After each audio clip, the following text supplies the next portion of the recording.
Lisa, tell me about some of your favorite artists and people who influenced you in music. Well, actually, one of the premier artists that I enjoy doing the whole works of is Phyllis Hyman. Phyllis Hyman was just a breath of fresh air when she came out as a part of the Quiet Storm, which she was showcased here on the West Coast by then KJLH. Yeah, Kindness, Joy, Love, and Kindness, Happiness. Joy, Love, and Happiness, which was originally discovered by Barrington Tate Sr., who was the Vice President General Manager of our atmosphere at the time. And Phyllis Hyman and Jean Carn, Sarah Vaughan, of course, Ella. Watch What Happens is one of my favorites that we do, and we were able to feature fantastic Mr. Paul Humphrey on that, who was a legend in his own time. In fact, he was one of the original true Los Angeles players on the Lawrence Welk Show. Really? Bit of history there. Bit of history there.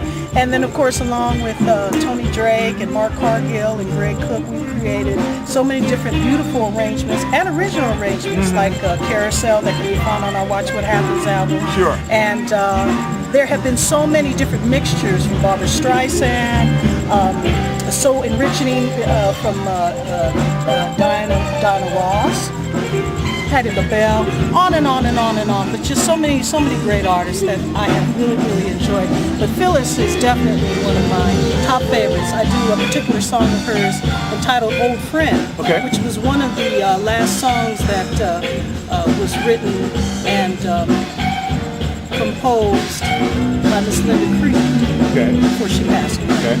Minnie Riperton. Oh, there's just so many, because just like everything in the time coming through the 60s and 70s, everything was from A to Z, or they used to say Aretha to Zeppelin. Sure. So we were exposed, especially on the West Coast, to so many different textures of music. It's incredible. Was Nina Simone in that mix at all? Nina Simone was also in that mix too. Eartha Kitt. Yes. I mean, there's so many legends, and I got the opportunity to see Eartha Kitt when she was doing her show at the Cine Grill. And she was absolutely that was fantastic. a real treat, I'm sure. And then now on the flip side of that, go see an OJ show was absolutely fantastic. I remember the Spinners were very good at the time too. The Spinners are another one that I am just completely flipped out about, because the Spinners, we had the stylistics and whatnot. In fact, we do some of the Spinners material as well. What about some of the dramatics and the Bloodstone pieces of the time? Tell you a little story about Bloodstone. Bloodstone came out, I graduated from Hamilton High School.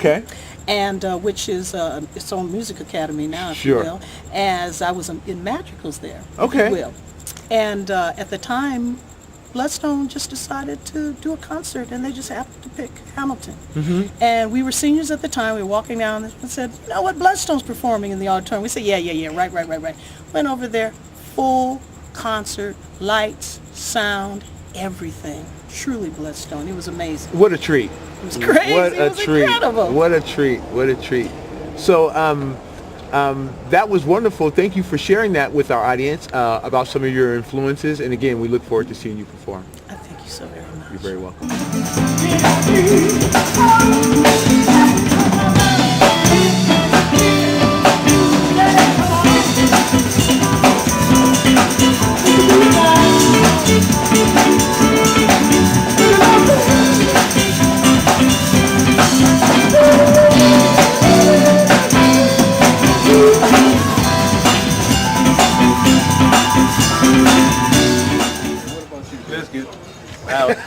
Really? That's enough for me. Yeah, I do. Yeah. I do. There's a gas leak? Okay, guys. All right, that's a good shot right there. It's everything's well lit too, so. All right, go ahead. Okay, we're here with the second half of Tony Drake and Lisa Yang, the gentlemen in Thrill. Mr. Drake, tell us about some of your playing experiences and who influenced your playing. Oh, okay. Well, as a kid, B.B. King. Okay. And Charlie Christian. Oh, okay. Yeah. And then growing up, I listened to Wes Montgomery when he was with his brothers. They had a group called the Master Sound before it was Wes Montgomery. Sure. It was just called the Master Sound. It was Wes Montgomery, Buddy Montgomery, Monk Montgomery, and a good friend of mine, Paul Humphrey, played drums with him. Okay.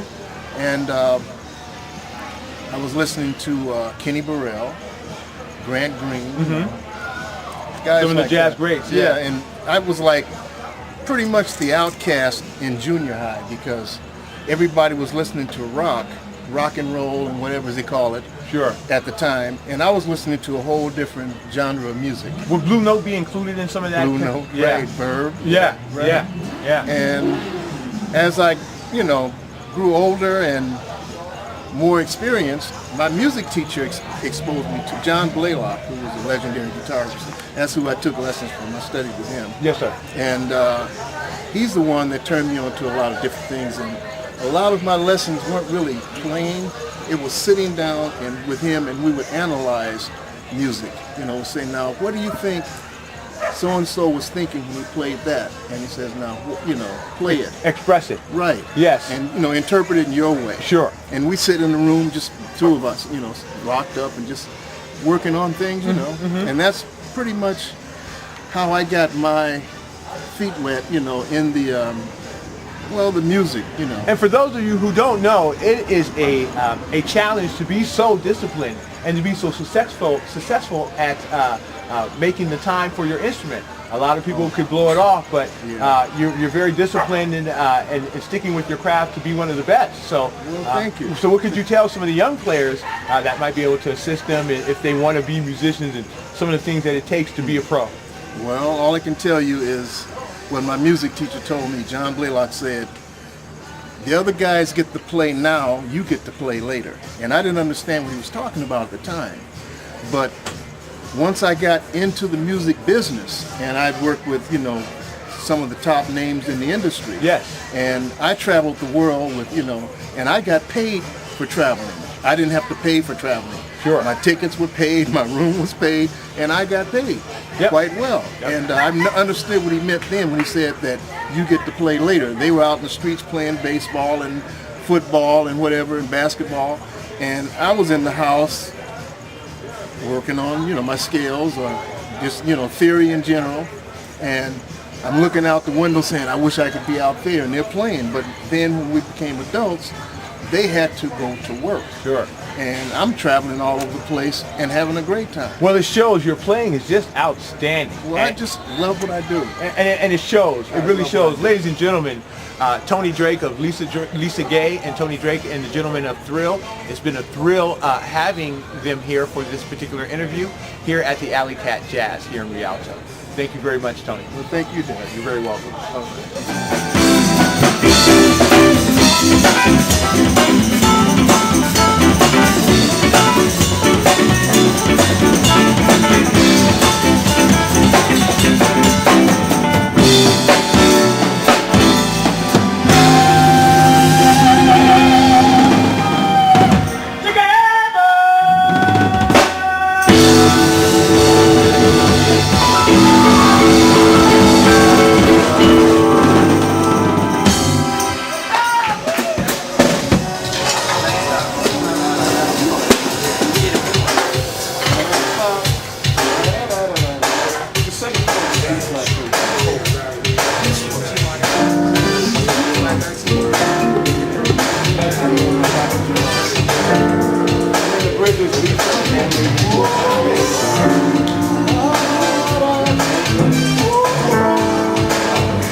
G is always minor. Yes, the S is on a 5.